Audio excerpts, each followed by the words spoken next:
A crise do feudalismo foi lenta, longa e provocada por vários fatores ao longo de vários séculos, mas foi sem dúvida o século XIV que mais abalou as estruturas do mundo feudal. E entre os fatores da chamada crise do século XIV, 4 merecem destaque: a Grande Fome, a Peste Negra, as revoltas camponesas e a Guerra dos 100 Anos. Vamos começar falando aqui da Grande Fome, que vai ocorrer na Inglaterra em 1314, se estendendo ali por cerca de 3 anos. Não é a única crise de fome, mas é a mais importante. Depois dessa crise, e até mesmo antes dela, várias crises de fome mataram muita gente na Europa, provocando instabilidade social no mundo feudal. Essa crise foi provocada aqui por uma instabilidade climática. Vamos lembrar que ali, a partir do século XI, XII, há um grande crescimento demográfico na Europa. Havia necessidade de aumentar a produção agrícola, a produção de alimentos. E é nesse contexto que áreas de floresta serão devastadas para ampliar áreas de cultivo. Esse é um dos fatores que vai contribuir para essa crise climática, caracterizada por chuvas intensas no ano de 1314 e que vai provocar uma grave crise agrícola, ou seja, uma grave crise na produção de alimentos. Temos aqui uma população faminta, 10% da população inglesa morre nesse contexto. E diante dessa grave crise social, temos registro de práticas de canibalismo por consequência, desse contexto de fome. E também, como o imaginário europeu, fortemente influenciado pelo cristianismo católico, entendia que a grande fome era um castigo de Deus para os pecados humanos, surgem aqui ordens de flagelantes que praticam o autoflagelo para tentar se redimir diante de Deus, para tentar se redimir dos seus pecados e evitar o efeito devastador daquilo que consideravam ser um castigo divino, a grande fome. Bom, mas a consequência social mais imediata é, por consequência da grande mortalidade nos feudos, a escassez de mão de obra nos feudos. E aí, se falta mão de obra nos feudos, a produção de alimentos também diminui e vai ficar difícil produzir mantimentos para abastecer as tropas. E claro, o feudalismo dependia, obviamente, do controle militar de uma elite de senhores feudais, de guerreiros, sobre essa massa camponesa. Então, as estruturas do feudalismo começam agora a ruir visivelmente. Agora, além da grande fome, nós temos aqui aquele que é o principal fator da crise do século XIV, a Peste Negra. Ela vai se intensificar na Europa entre os anos de 1347 e 1351. Bom, a sua origem é oriental. Ela surge provavelmente na China. E ela é provocada por uma bactéria, hoje identificada pela ciência com o nome de Yersinia pestis. E essa bactéria se hospeda de uma pulga muito comum em ratos, principalmente no rato preto, que é um rato que está muito acostumado à presença humana em grandes aglomerações urbanas. A transmissão se dava pelo contato direto ou ainda pela via pulmonar. Pelo menos é o que se sabe hoje, mas não exatamente naquela época. E a gente sabe que se a sua origem é oriental e o seu efeito devastador ocorre na Europa, essa peste chegou do Oriente, ou da China especificamente, até a Europa pela rota do comércio de especiarias e vai atingir os burgos, mas também terá o seu efeito devastador nos feudos. Bom, nós vamos ter aqui uma alta mortalidade na Europa. Morre aqui cerca de 1/3 da população europeia. E essa alta mortalidade, sem dúvida, é provocada pelo alto índice de transmissão.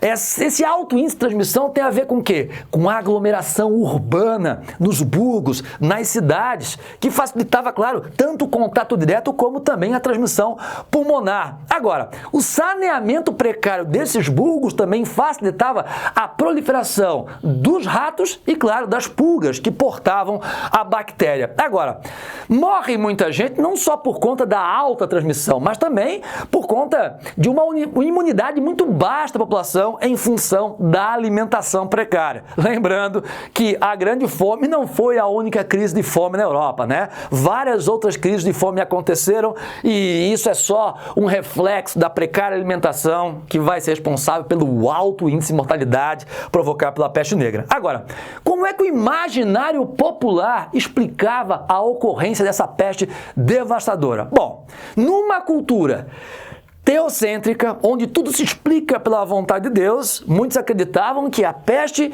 era, na verdade, um castigo divino contra os pecados humanos. Agora havia também quem entendesse que a peste era uma praga judaica e por isso haverá uma forte perseguição aos judeus nesse contexto, com matança inclusive de judeus. Agora, havia aqui entre os mais intelectualizados o esforço de explicar racionalmente a transmissão dessa doença. É aí então que surge a teoria dos miasmas, a ideia de que a transmissão da doença se dava pelo seu mau cheiro, tanto o mau cheiro provocado num corpo ainda afetado pela peste, um corpo vivo ainda doente, como também o mau cheiro provocado pelos defuntos que se proliferavam, né? Morre tanta gente que os cemitérios já não são suficientes para comportar tantos defuntos. Era comum na Europa o cemitério surgir ao lado ou atrás de uma igreja. O que vai acontecer é que surgem cemitérios agora, novos, e depois é que igrejas serão construídas.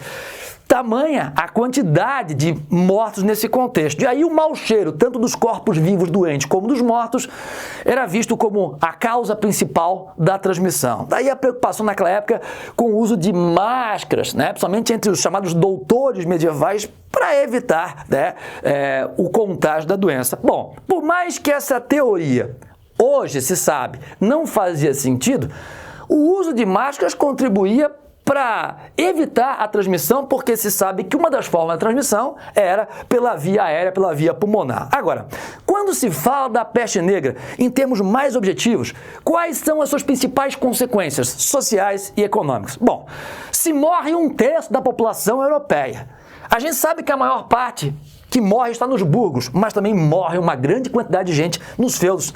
Haverá, por consequência disso, escassez de mão de obra nos feudos, ou seja, um fator que vai abalar o funcionamento econômico, social e político dos feudos, porque vejam só, se morrem muitos servos, a produção de alimentos diminui e fica difícil abastecer, por exemplo, tropas militares. Vamos lembrar que a peste negra ela acontece no mesmo contexto em que guerras estão acontecendo, entre elas a Guerra dos 100 Anos entre França e Inglaterra, que é também um dos fatores dessa crise do século XIV. Agora, além da escassez de servos, de mão de obra nos feudos, nós vamos ter aqui um abalo da hegemonia comercial das cidades do norte da Itália. Gênova e Veneza, por exemplo, eram os principais entrepostos comerciais desse comércio das especiarias entre o Oriente e a Europa Ocidental. Só que, como a peste vem por essa rota, essas cidades também são pontos de transmissão.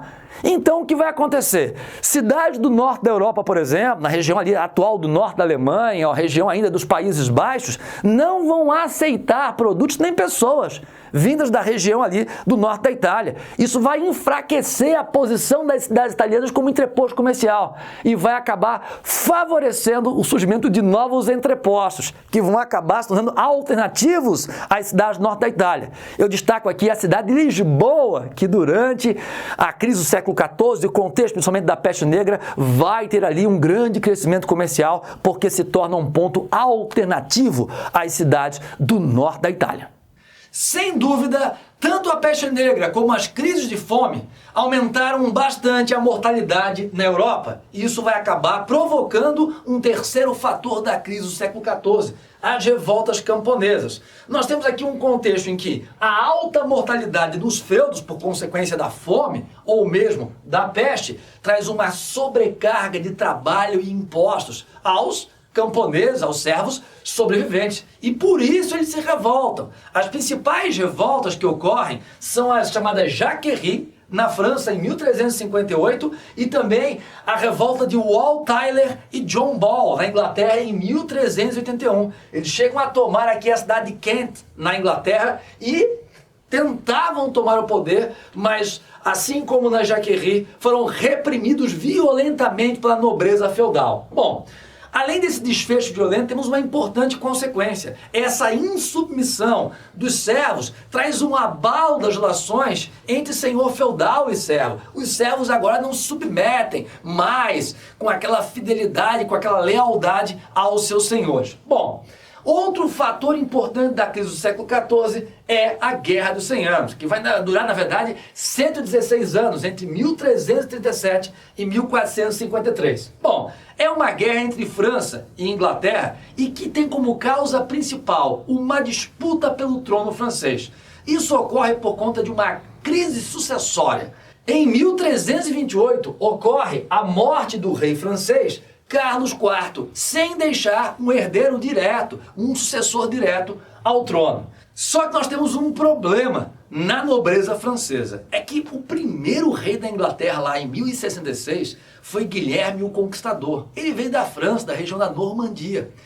E o que vai acontecer? Bom, nós vamos ter então, na realeza inglesa, muitos nobres com terras, com possessões na França e com um parentesco em relação à nobreza francesa. Por isso vai ter nobre inglês reclamando para si o trono francês nesse contexto de crise sucessória. Bom, com a morte do rei Carlos IV, sem deixar herdeiro direto ao trono, Isabel, que era descendente de Carlos IV, vai reclamar para o seu filho a sucessão do trono. O filho dela quem era? Eduardo III, rei da Inglaterra. Ou seja, o rei da Inglaterra queria se tornar também rei da França. Só que ele será impedido de chegar ao trono por boa parte da nobreza francesa, baseado na chamada Lei Sálica. A Lei Sálica era uma lei recente naquele contexto e que dizia que o sucessor do trono da França só seria legítimo se tivesse um grau de parentesco em relação ao rei marcado somente pela linhagem paterna, ou seja,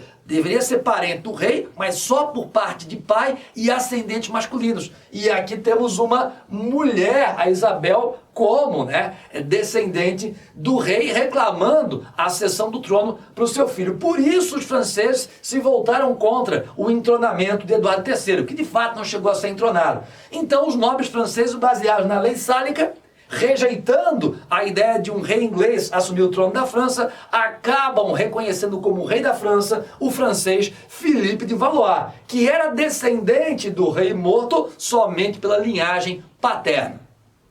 Mesmo inicialmente, o rei Eduardo III da Inglaterra, aceitando a ascensão de Philippe de Valois ao trono da França, intitulado como Philippe IV, depois Eduardo III volta atrás e declara guerra à França, atacando a França. Inicialmente, essa guerra vai contar com a vantagem militar dos ingleses, que acabam dominando importante parte do território francês.